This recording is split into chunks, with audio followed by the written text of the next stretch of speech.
প্রিয় দর্শক, আসসালামু আলাইকুম। সবাইকে স্বাগতম আমার চ্যানেলে। আজকে আমি কিছু বিষয় আপনাদের সাথে শেয়ার করার জন্য চলে এলাম। আমরা সবাই জানি ইতিমধ্যে অন্তর্বর্তীকালীন সরকার গঠন হয়েছে এবং ডক্টর মোহাম্মদ ইউনূসকে প্রধান উপদেষ্টা হিসেবে গ্রহণ করা হয়েছে। সো এটা আসলে আমাদের বাংলাদেশের সাম্প্রতিক সময়ে সবচেয়ে বড় একটি অর্জন। ছাত্রদের বিপ্লবিক আন্দোলনের মাধ্যমে এটা সংগঠিত হয়েছে। আহ, এই আন্দোলন বৈষম্যের বিরুদ্ধে যদিও ছিল, কিন্তু আমরা যে মূল বিষয়টি ছিল সেটা হচ্ছে কোটার বিরুদ্ধে আন্দোলন ছিল। কোটাটা সাধারণত কোটার যে দাবিগুলো ছিল সেগুলো ফুলফিল হয়েছে এবং অর্জিত হয়েছে।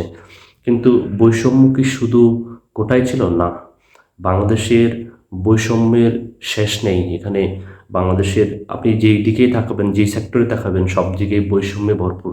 তাই আমি মনে করি এই বৈষম্য বিরোধী আন্দোলনের মূল উদ্দেশ্য এখনও আমরা অর্জন করতে পারিনি, আর অনেক বেশি অর্জনের বিষয় আছে।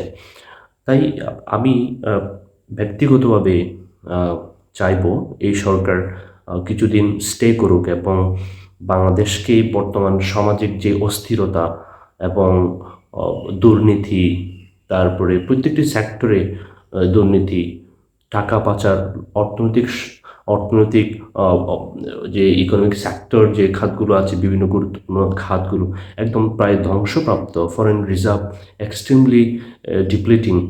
সো ফরেন রিজার্ভ বলতে গেলে একদম ধ্বংস। যেখানে $48 বিলিয়ন ফরেন রিজার্ভ ছিল একটা সময়, সেটা এখন শেষ প্রায়। কিছুদিন আগে শুনেছি এটা 13 বিলিয়নে নেমে এসছে। আসলে এগুলো আমাদের জন্য বিশাল একটি দুর্ভাগ্যের বিষয়। আপনারা জানেন কয়েক লক্ষ কোটি আহ, টাকা বাংলাদেশ থেকে পাচার হয়েছে। এই যে গত 15-20 বছরে যে টাকাগুলো পাচার হয়েছে বাংলাদেশ থেকে, সেটা প্রায় $92 বিলিয়ন। তো $92 বিলিয়ন দিয়ে আসলে আমরা অনেক কিছু, প্রায় দেশের বলতে গেলে 1 থেকে 2টি বাজেটের সমান, পুরো বছরের বাজেটের সমান টাকা বাংলাদেশ থেকে পাচার হয়ে গেছে। সো এইসব বিষয়গুলো আসলে সবার আগে সংস্কার করা দরকার।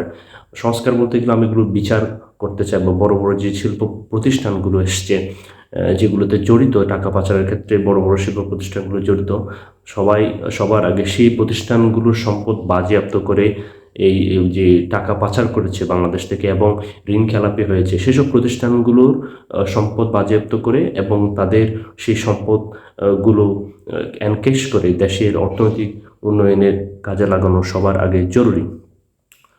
সো এই বিষয়টা আসলে মাথায় রাখতে হবে বর্তমান নতুন সরকারকে। কিন্তু এসব বিষয় বাস্তবায়নের ক্ষেত্রে সবচেয়ে বড় বাধা সেটি হচ্ছে আইন শৃঙ্খলা পরিস্থিতি। দেশে বর্তমান আইন শৃঙ্খলা পরিস্থিতি খুবই নাজুক। চারদিকে ধ্বংস, লুটপাট। আমরা সেটা দেখেছি যে বাংলাদেশে আসলে এক দল যায়, অন্য দল থেকে ভালো কিছু আশা করা যায় না। যাওয়ার সাথে সাথে সারা দেশে লুটপাট এবং জনসমাবেশ শুরু করেছে। বৈষম্য বিরোধী আন্দোলনে ছাত্ররা যেখানে রক্ত দিয়েছে, তাদের রক্তের দাগ শুকায়নি। হসপিটালে শত শত স্টুডেন্ট এখনো মৃত্যুর সাথে পাঞ্জা লড়ছে। তাদের রক্তের উপর দিয়ে তারা হোলি খেলতেছে, অনেকটা বিজয় উল্লাস, মহাসমাবেশ, আনন্দ মিছিল। আসলে এগুলো আসলে দুর্ভাগ্যের বিষয়। এসব মানুষ চায় না, সাধারণ মানুষ এখন আর চায় না এসব। কারণ মানুষ বিরক্ত, একই পাপের রিপিটেশন মানুষ এখন চায় না।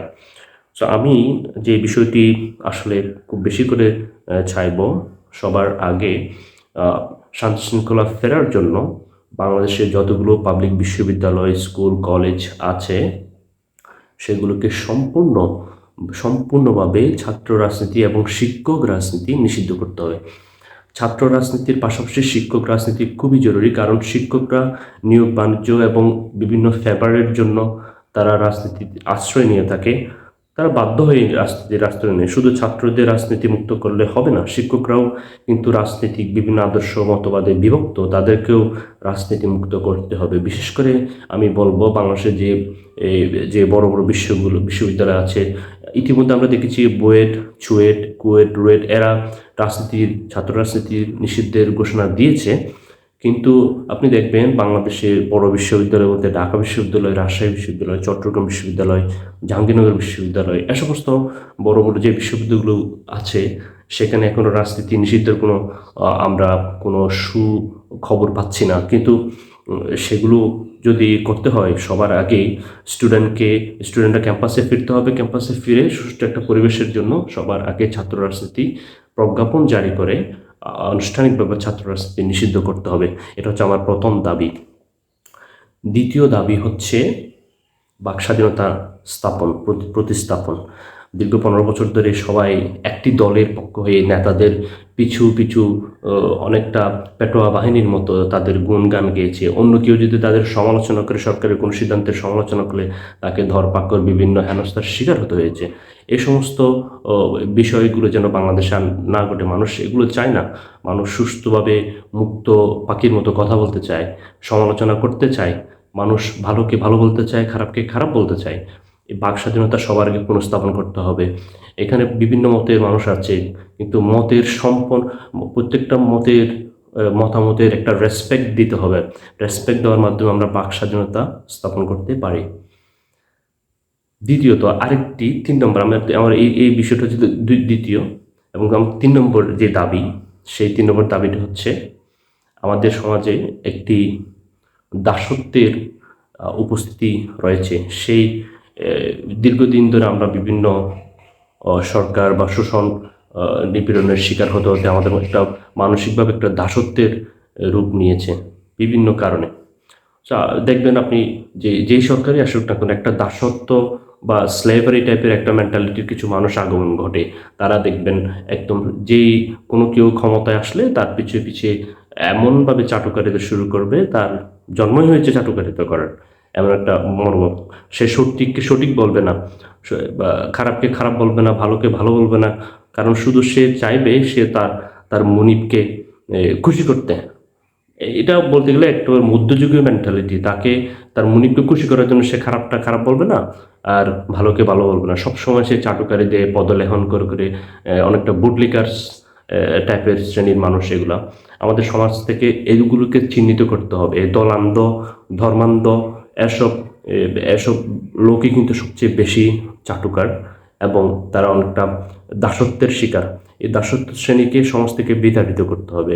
সবার আগে সমাজ সংস্কারের আগে আমরা চাইব এই শ্রেণীর লোকদের চিহ্নিত করে এবং সামাজিকভাবে বয়কট করতে হবে।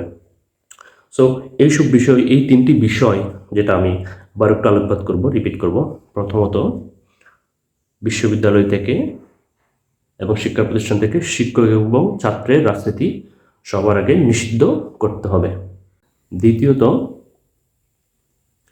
অর্থনীতি পুনরুদ্ধারের জন্য যারা দেশের অর্থ পাচার করেছে বিভিন্ন দেশে, সেগুলোকে আমাদের তাদের বিরুদ্ধে বিচার করতে হবে এবং সেই সম্পদগুলো বাজেয়াপ্ত করে দেশের অর্থনীতিতে এমপ্লয় করতে হবে। তৃতীয়ত হচ্ছে এই দাস শ্রেণী, এদেরকে বিলুপ করতে হবে। মুক্ত বাক স্বাধীনতা স্থাপনের জন্য আমরা এই দাস শ্রেণী বা যে মানসিক দাসত্ব রূপান্তরিত হয়েছে এই শ্রেণীকে বিলুপ্ত করতে হবে। তাই এই 3টি কাজ সবার আগে সংস্কার করা জরুরি।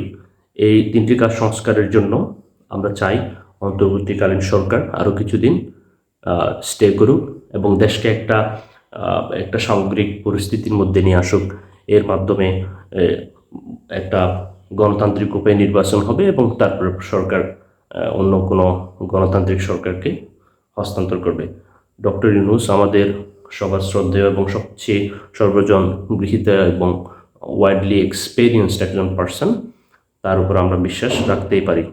তাই সবাইকে বলবো, ধৈর্য ধরে বর্তমান অন্তর্বর্তীকালীন সরকারকে সহায়তা করুন এবং নতুন একটি বাংলাদেশ গড়ে তুলি সবাই। প্রিয় দর্শক, ভালো থাকবেন। সবাইকে আসসালামু আলাইকুম, ধন্যবাদ।